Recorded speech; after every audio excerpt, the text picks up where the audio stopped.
de generación en generación, desde el siglo y hasta el siglo. Nota, desde la eternidad pasada hasta la eternidad futura. ¿Qué dice abajo? Dios es Dios. Entonces dígalo conmigo, de generación en generación, desde el siglo y hasta el siglo, Dios es Dios. Vamos con el versículo Salmo 90, 1 y 2. Señor, tú nos has sido refugio de generación en generación. Antes que nacieran los montes, formaste la tierra y el mundo, desde el siglo y hasta el siglo, tú eres Dios. Puede estar sentado. Desde la eternidad pasada hasta la eternidad futura y a través de cada generación en medio, Dios es Dios. Y este Dios eterno, en su soberanía, dio a la tierra periodos de tiempos definidos, conocidos como edades o dispensaciones. Si usted divide los tiempos de esa manera, entenderá mejor el plan de Dios por las edades y le va a ayudar a entender las cosas que están pasando hoy. Pero Dios no empezó hoy, Dios empezó desde la eternidad pasada, desde el siglo ya era Dios. Durante los tiempos es Dios y siempre será Dios. Lo que usted está viviendo hoy, usted cuenta con un Dios que está totalmente preparado y tiene la solución para cada una de sus necesidades. Este Dios eterno dio a la tierra periodos de tiempo definidos, conocidos como edades o dispensaciones. No se preocupe si usted no puede ver todavía todo la figura, usted lo va a ver despacio, poquito a poquito. La siguiente, divididos en 7, nos ayudan a entender el plan de Dios a través de las edades. 7 periodos para entender mejor el plan de Dios. No es eso como doctrina, eso es solamente como dividiendo los tiempos para entender mejor el plan de Dios por las edades. ¿Vamos bien? Amén. O sea, no es algo como una doctrina que usted tiene que aprender y alguien más pudiera poner más dispensaciones, otro pudiera poner menos dispensaciones. De la manera que lo he hecho, de esa manera que le estamos presentando, entenderemos mejor el plan de Dios por las edades y vas a entender mejor sobre tu vida también. Entonces, divididas en 7 nos ayudan a entender el plan de Dios a través de las edades. Una dispensación es un periodo de tiempo definido, concedido por el cielo a la tierra. Y ahí le puse para que usted lo tenga. Una dispensación es un periodo de tiempo definido. Quiere decir que cada dispensación tiene un principio y tiene un fin, y está claro en la Biblia. Y es concedido por el cielo a la tierra. Ahora vamos a Hechos 17, 24. Dice así: el Dios que hizo el mundo y todas las cosas que en él hay, siendo Señor del cielo y de la tierra. Quiere decir que Él no pide permiso a nadie. Nuestro Dios no necesita de nada, pues Él es quien da a todos vida y aliento y todas las cosas. No es solamente que Él no necesita nada de nadie, Él es el que provee todo a todos, tanto a sus criaturas como a todo el universo. Dios es el creador y sustentador de todas las cosas. Versículo 26: y de una sangre ha hecho todo el linaje de los hombres para que habiten sobre la faz de la tierra, y les ha prefijado el orden de los tiempos y los límites de su habitación. Quiere decir que Dios estableció no solamente dónde va a estar tal tiempo, sino cuánto va a durar tal tiempo. Entonces, la mejor manera de entender el plan de Dios por las edades es empezando por la cruz. Ahí es donde yo pongo el principio del estudio. ¿Cómo mejor podemos entender el plan de Dios por las edades? Empezamos por la cruz. Yo sé que podemos empezar de la otra manera, pero yo quise poner que la cruz, porque la cruz es central en el plan de Dios por las edades. La cruz tiene que ver con cada dispensación y cada tiempo. De hecho, cada dispensación o cada periodo o dispensación que hubo en la tierra está anclado en la cruz. Entonces, la mejor manera de entender el plan de Dios por las edades es empezando por la cruz. En el plan de Dios, el cordero ya había sido inmolado desde antes de los tiempos. ¿Cuántos creen así? El cordero de Dios, aún antes de que empezara el tiempo, la Biblia dice que Dios ya tenía un plan. El cordero de Dios ya había sido ofrecido o preparado y ofrecido desde antes de la fundación del mundo. Entonces cada dispensación está anclada en el Calvario, por eso puse la cruz ahí. ¿Qué le parece? Entonces la cruz divide el plan de las edades en dos. La cruz divide el plan de las edades en dos. ¿Cuántos saben que hay dos tiempos? En la Biblia usted ve Antiguo Testamento y Nuevo Testamento, ¿cierto? Hay dos tiempos. Antiguo Testamento, ¿qué quiere decir Antiguo Testamento? Eso está en el pasado, después de la cruz, o sea, antes de la cruz.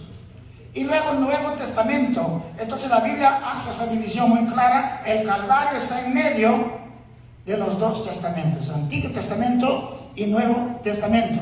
El primer grupo fija su fe en el sacrificio que habría de efectuarse. O sea, los santos del Antiguo Testamento miran hacia el futuro. Ellos miran a un sacrificio que iría a efectuarse conforme prometido en todo el Antiguo Testamento por los profetas. En el siguiente grupo, que es el segundo grupo, que yo pongo así, ellos fijan su fe en el sacrificio que ya se efectuó. ¿Cuántos me están siguiendo? Los del Antiguo Pacto miran al futuro, a un sacrificio que se va a efectuar. Los del Nuevo Testamento miran al pasado, a un sacrificio que ya se efectuó. Cada vez que celebramos la Cena del Señor, damos una mirada hacia el pasado y recordamos que el Cordero de Dios fue inmolado por nuestros pecados. Cuando usted participa de la Santa Cena del Señor, usted está mirando 2000 años atrás al sacrificio supremo en su lugar. Las 7 dispensaciones son 7 periodos de tiempo que componen la historia de la humanidad, desde la creación, si esta es correcto. Entonces, ahí puse la historia de la humanidad desde la creación hasta la restauración. Eso es lo que vamos a estar estudiando en la siguiente semana. Usted va a traer un invitado, traiga un invitado, porque siempre vamos a terminar con una invitación al Calvario. Eso es lo que me gusta de ese predicador, siempre nos lleva de regreso al Calvario. Él no tiene nada bueno, lo que él tiene bueno es el mensaje que trae. Él habla siempre del Calvario y del perdón, y ese es el tema de cada predicador. El centro es el sacrificio de Cristo, el centro de la persona de Cristo. Son 7 periodos de tiempos que componen la historia de la humanidad, desde la creación hasta la restauración. Los dibujos le están enseñando facilito, más fácil lo que lo estoy diciendo, así que por eso lo hice de esa manera. Entonces, tan pronto usted abre la Biblia, el Espíritu Santo dice, ¿sabe qué dice? En el principio creó Dios los cielos y la tierra. ¿Dónde está eso, hermanos? Génesis 1:1. Tan pronto usted abre la Biblia, usted se encuentra con el Espíritu Santo que le dice, en el principio creó Dios los cielos y la tierra. No dice de dónde vino Dios, no trata de establecer ni probar, lo da por sentado porque Dios existe para siempre, desde el siglo hasta el siglo, tú eres Dios. Pero empieza diciendo en Génesis 1:1, en el principio creó Dios los cielos y la tierra. Entonces la Biblia, ese libro que usted tiene en sus manos, contiene el único relato creíble de la creación, desde la creación hasta la restauración de la creación. Los geólogos pueden especular acerca de los fósiles, los astrónomos pueden explorar la astronomía, la ciencia puede poner el hombre en la luna, pero nosotros, por la fe, entendemos haber sido hecho el universo por medio de la palabra de Dios, de modo de que lo que se ve fue hecho de lo que no se veía. Pero para eso se ocupa fe en este libro, que es el único digno de credibilidad en cuanto a la creación y la restauración de todas las cosas. ¿Vamos bien? Eso está en Hebreos 11:13, lo que acabo de decir, no lo puse ahí. Por la palabra de Jehová fueron hechos los cielos y todo el ejército de ellos por el aliento de su boca. Salmo 33:6. Porque Él mandó y fueron creados. Salmo 148:5. Entonces Dios, en un pasado sin fecha, creó el universo. Entonces usted va a ver en ese estudio de esta serie que en cada dispensación el hombre asume un deber o responsabilidad. En cada dispensación usted va a ver que el hombre asume un deber o responsabilidad. Tres cosas que van a ocurrir en cada dispensación. Eso es lo que usted va a ver en ese estudio de las 7 semanas. Si usted se compromete, usted va a tener, le va a iluminar su entendimiento en cuanto al plan de Dios a través de las edades. Tres cosas ocurren en cada una de las dispensaciones. En cada dispensación, el hombre recibe una responsabilidad específica. Por ejemplo, ¿cuál fue la responsabilidad de Adán y Eva? Labrar la tierra, cuidarla, ¿cierto? Y otra responsabilidad, comer de todos los árboles, pero no comer de uno. Entonces, en la dispensación de la inocencia hay una responsabilidad que el hombre asume, es esta. ¿Okay? Y en cada dispensación usted va a ver que el hombre se rebela contra Dios, de modo que cada dispensación termina en fracaso. La siguiente palabra que está ahí. Y porque el hombre termina en fracaso en cada dispensación usted va a ver que termina en juicio. Quiero que lo ponga eso ahorita, porque eso va a seguir en lo demás. Entonces, cada dispensación marca un nuevo principio, una nueva oportunidad dada por la gracia de Dios en favor de la humanidad. El hombre fracasa, ¿cierto? En cada dispensación. Entonces Dios dice, vamos a hacer eso. Y Dios viene y le dice al hombre, esa es mi promesa, te voy a ayudar, esa es tu responsabilidad. El hombre asume su responsabilidad, termina fracasando, termina aquella dispensación, Dios viene y ofrece otro tiempo. Y así en adelante. Y cada dispensación es una nueva oportunidad dada por la gracia de Dios en favor de la humanidad. Pero el fracaso del hombre en cada dispensación indica que a través de la historia el hombre es pecador inclinado a lo malo.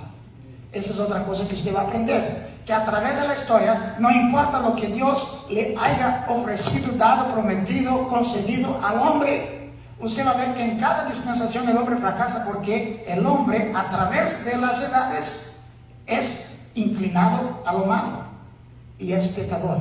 Dentro de cada dispensación el hombre se encuentra perdido y sin rumbo.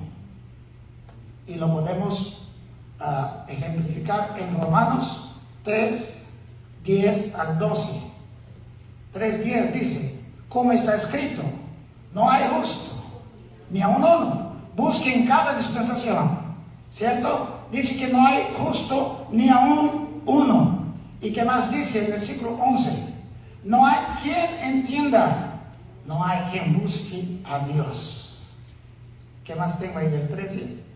Todos se desviaron, aún se hicieron inútiles. No hay quien haga lo bueno, no hay ni siquiera uno.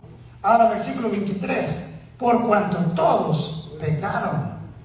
Primero dice que no hay ni uno, ahora otra vez él cambia su lenguaje para que entendamos. Es lo mismo, él dice, por cuanto todos, en todas las dispensaciones, pecaron y están descualificados o destituidos o no alcanzan o no merecen la gloria de Dios, que es la salvación. Ahora Salmo 14:1, vamos a ver qué dice Salmo 14:1. Dice el necio en su corazón, no hay Dios, se han corrompido, hacen obras abominables, no hay quien haga el bien. ¿De dónde cree que el apóstol Pablo sacó su enseñanza que nos da a nosotros? De la misma escritura. Versículo 2. Jehová miró desde los cielos sobre los hijos de los hombres. Se recuerda el versículo que leímos, que a los hombres les concedió vivir en la esfera de la tierra. Dios mira a todos los tiempos y las edades y las dispensaciones, y a cada uno de ellos y a cada uno de los seres humanos. Dios mira sobre los hijos de los hombres para ver si hay algún entendido que buscara a Dios. Y Él mira en cada dispensación. Versículo siguiente, el versículo 3. Todos se desviaron, a una se han corrompido. No hay quien haga lo bueno, no hay ni siquiera uno. Eso que todos pecaron y todos están destituidos, y que nadie cualifica, y que no hay nada que pueda hacer, y que en ninguna de las oportunidades se recuerda que Dios les dio 7 tiempos de maneras diferentes, les probó de maneras diferentes, no hubo manera. Entonces usted se está preguntando, entonces si el hombre no puede ser salvo de esta manera, ni de la otra manera, ni de la otra manera, usted se está preguntando, entonces ¿cómo puede ser salvo? Si en cada una de ellas fracasó, ¿cómo puede ser salvo? Si en cada dispensación Dios le da una nueva oportunidad, provee todos los medios, y aún así el hombre fracasa cada vez. Hermano, la dispensación de la inocencia, por ejemplo, el hombre no debía fracasar. ¿Cuántos están de acuerdo? Eva tenía 4 ríos, tenían todos los animales, y los animales no eran feroces, eran amigos del hombre. Lo importante que decía es, creo que usted está de acuerdo conmigo, no debían haber fracasado. Tenían todo, hermano. ¿Cierto? Tenían todos los árboles para comer, tenían toda la naturaleza perfecta. Solamente de un árbol que Dios dijo, porque había miles de árboles. Había un jardín, dice que Jehová Dios plantó un jardín para ellos. O sea, dejaron todos los demás y se enfocaron en este uno. Era una prueba que Dios les dio. Puesto de relieve con las demás dispensaciones, esa dispensación de la inocencia, usted puede ver claramente que el hombre no debiera fallar, pero fracasó. Usted conoce la historia, el hombre fracasó. Entonces en cada dispensación Dios le da una nueva oportunidad, provee todos los medios, y aún así el hombre fracasa cada vez. ¿Qué puede hacer para ser salvo? Gracias a Dios que nos da la victoria por medio de nuestro Señor Jesucristo. Vamos a volver entonces al Calvario. Gloria a Dios. Gracias a Dios que nos da la victoria por medio de nuestro Señor Jesucristo.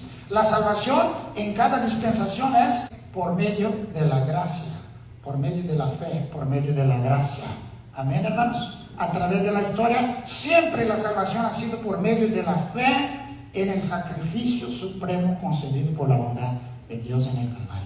La caída del hombre en la dispensación de la inocencia no tomó a Dios desprevenido.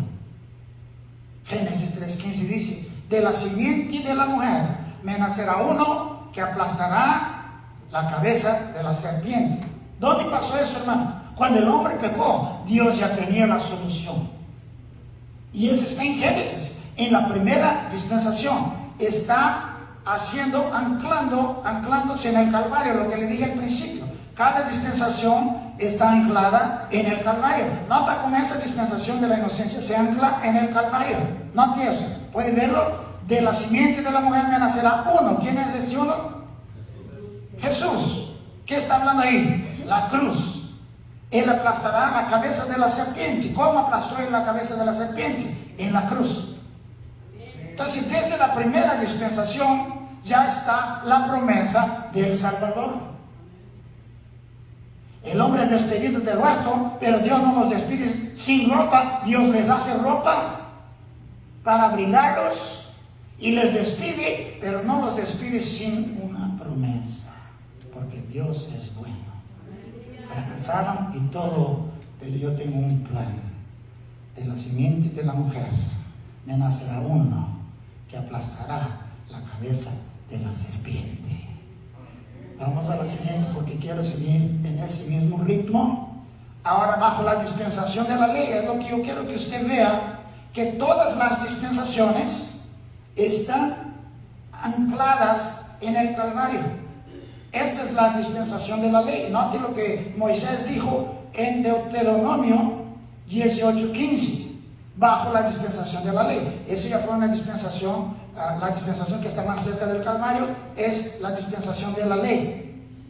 ¿Qué dijo ahí? Profeta de en medio de ti, de tus hermanos, como yo, te levantará Jehová tu Dios, a él oiréis. ¿De quién está hablando Moisés? De Jesús. ¿Y él está hablando cuándo? En la dispensación de la ley. Él está diciendo, ustedes están mirando al futuro, porque un día va a venir uno como yo, pero él es mejor que yo.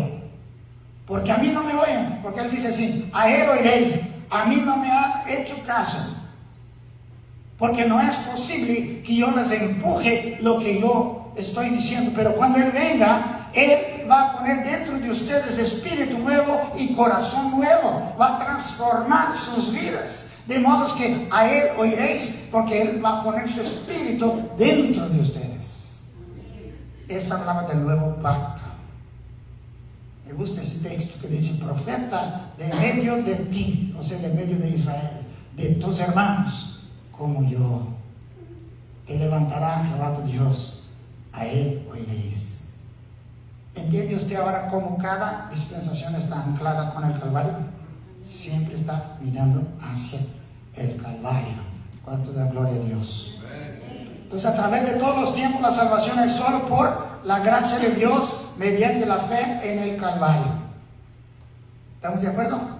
En cada dispensación la salvación es por medio de la fe, debido a la gracia que Dios ha dado, porque Dios es bueno. Entonces, los creyentes del Antiguo Testamento, como Abel, la Biblia dice que Abel fue justificado ¿cómo? Por la fe. ¿Sí? ¿La fe en qué? La fe en Cristo, ¿cierto? O sea, no fue por sus obras. La Biblia habla de la buena ofrenda de Abel, pero no dice que eso fue lo que le justificó. De hecho, la ofrenda que Abel ofreció fue consecuencia de la fe que tenía. Lo que le guía a una persona es la fe, no lo que ella hace. Lo que ella hace es como el carro que va después del buey. La fuerza que te lleva es la fe. Lo demás sí. Lo que tú vas a hacer lo haces debido a tu fe o a tu falta de fe. Entonces, Abel ofreció mejor sacrificio por la fe. ¿Qué dice? ¿Dice eso la Biblia o no? En Hebreos. Entonces, personas como Enoch, dice que Enoch anduvo con Dios, caminó con Dios. Y todo dice todo en el capítulo de la fe. Dice por la fe Abel, por la fe Enoch. Y luego dice por la fe Abraham. Ellos vivieron en otras dispensaciones. Pero ¿cómo fueron justificados? El apóstol Pablo es muy específico y explícito cuando habla de ese tema.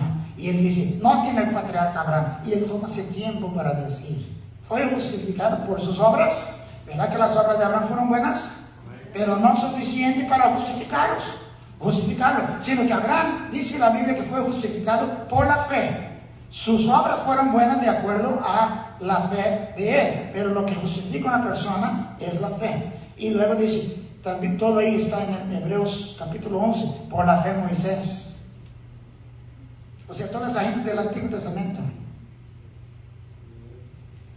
Por la fe Jonás no está ahí, pero lo puse así para decir, por la fe Jonás y todos los demás fueron justificados mediante la fe.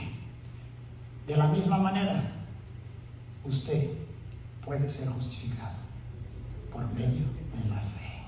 La gente le llama nombres a usted, que porque usted cree eso, que porque usted cree en el otro. La Biblia dice, es necesario que el que se acerca a Dios crea que Él es y que es galardonador de los que lo buscan. O sea, tu fe no va a ser decepcionada. Conforme tu fe, Dios te va a galardonar. Gloria a Dios. Entonces, ¿cómo puede usted ser salvo? Por medio de la fe en el sacrificio de Cristo. Entonces, por sus obras nadie podrá ser salvo, ni aún mismo obedeciendo la santa ley de Dios. Por eso es que vino Jesucristo, todos sabemos eso. Porque el hombre no puede ser justificado ni por las obras de la ley. Y el apóstol Pablo lo dijo, pero bien clarito, en el Antiguo Testamento, él viene diciendo así. Él habla en el Nuevo Testamento, pero él está basando todo lo que él está enseñando en la Escritura. Y él dice en Efesios 2:8, dice, por las obras de la ley, ningún ser humano será justificado. Ningún ser humano. Y el mismo apóstol Pablo concluye, porque por gracia sois salvos. ¿Por medio de qué? De la fe. Y esto no de vosotros. Pues es que don es la gracia, ¿verdad? Donde usted no obra, sino Dios obra por usted. No por obras, para que nadie se gloríe. Sí, que si fuera por obras, entonces Abraham pudiera decir, no fue Dios que me justificó. Yo hice la obra, yo me la gané. Ningún hombre, ni de ninguna dispensación puede decir delante de Dios, yo me la gané. Nadie puede decir eso, porque nadie puede ganar. Solo lo puede recibir por gracia. ¡Wow! ¡Qué tremendo! Pero quiero poner esos dos versículos juntos. Dice, porque él está diciendo, por las obras de la ley, él dice así, no soy yo, es el apóstol Pablo. Ningún ser humano será justificado. Él dice, ninguno. Entonces, ninguno de aquellas dispensaciones, él dice ninguno, no importa en cuál dispensación vivió, ninguno será justificado solamente por obrar o por comprarse su salvación.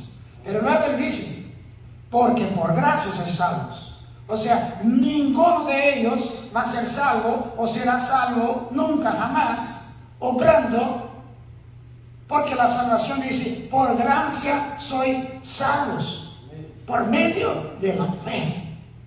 Y esto es como que nos repite otra vez. Ya sabemos que no es de nosotros, pero él tiene que poner ahí, y esto no de vosotros. No es algo que tú hiciste, es algo que Cristo hizo por ti. Tú lo activas presionando el botón de la fe y decir, yo creo y recibo a Jesucristo como mi Salvador. ¿Ya lo has recibido? ¿Ya estás justificado? No fue por nada bueno que tú hubieras hecho, y no se debe a tus maldades tampoco, solo se debe al sacrificio de Cristo en la cruz. Esa es la última, me gusta porque ese es el corazón del Evangelio, porque de tal manera amó Dios al mundo, que ha dado a su Hijo unigénito, para que todo aquel que en él cree no se pierda, mas tenga vida eterna. El siguiente dice, no está ahí, pero dice así, ¿por qué no envió Dios a su Hijo al mundo para condenar al mundo? O sea, para que el mundo fracasara, sino para que el mundo fuera salvo. ¿Por qué? Por él mismo. Si alguien va a ser salvo, tiene que ser salvo por Jesús. No en ningún otro hay salvación, pero en Cristo hay salvación. Ya lo has recibido. Si no has recibido a Jesucristo como tu Salvador personal, qué buena razón darías para no recibirlo hoy.